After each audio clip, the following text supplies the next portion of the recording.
Hi friends, నేను మీ Anupama. Welcome back to Satyan recipe. ఇవాళ మళ్ళీ traditional recipe, old recipe, healthy recipe.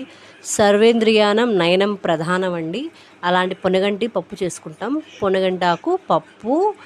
పొనగంటాకు కూరలో మెగ్నీషియం, విటమిన్ ఏ, ఐరన్, కంటిలో ఉండే రాట్స్ కోన్స్ కణాలను యాక్టివ్ చేసి చూపుకు కారణం అవుతుందండి. ఇది మెగ్నీషియం ఎక్కువగా ఉంటుంది, షుగర్ని కంట్రోల్ చేస్తుందండి. ఇది చిన్నపిల్లలకు వారంలో కనుక 2-3 సార్లు చేసి పెడితే దృష్టి లోపాలు లేకుండా చేస్తుంది. ఆయిల్ హీట్ ఎక్కిపోయింది. మట్టి పాత్రలో తాలింపు గింజలు వేశానండి. ఇందులో కొంచెం కరివేపాకు కూడా వేశాను, ఉల్లిపాయలు కూడా వేశాను. ఇవన్నీ కొంచెం వేగాలి. డెఫినెట్గా వారంలో 2-3 సార్లు పిల్లలకి పెట్టుకోండి.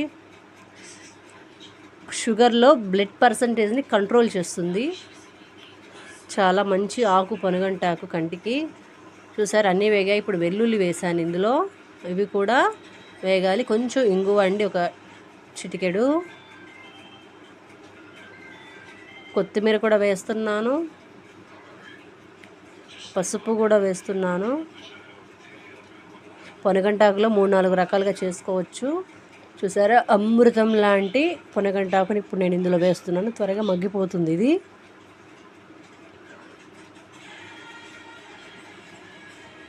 ఇదంతా చక్కగా కలిపేసుకుందాం మనం. ఇందులో కొన్ని ఏరియాస్లో అసలు దొరకదండి ఇది. మనకు దొరికిన వాళ్ళకి అమృతతో సమానం ఇది. ఒక 2-3 టమాటాలు కట్ చేసి వేస్తున్నాను ఇందులో. కొంచెం నిమ్మకాయ సైజ్ అంతా చింతపండు రసం కూడా వేసాను పులుపు కోసం. మీకు నచ్చకపోతే ఈ చింతపండు పులుసుని అవాయిడ్ చేసేయండి. కారం 1 టేబుల్ స్పూన్ వేసాను. రాళ్ళ ఉప్పు అంటే కల్లుప్పు. పప్పుని కుక్కర్లో ఉడికించేసుకున్నానండి, ఒక 4 విజిల్స్ వచ్చే వరకు. ఇప్పుడు ఇదంతా కలిపేసి చక్కగా ఉడికించుకుందాం ఇందులోనే. చూసారా ఎలా ఉడికిపోయిందో ఆకంతా. అమృతం లాంటి పొనగంటాకు రెడీ. సబ్స్క్రైబ్ చేసి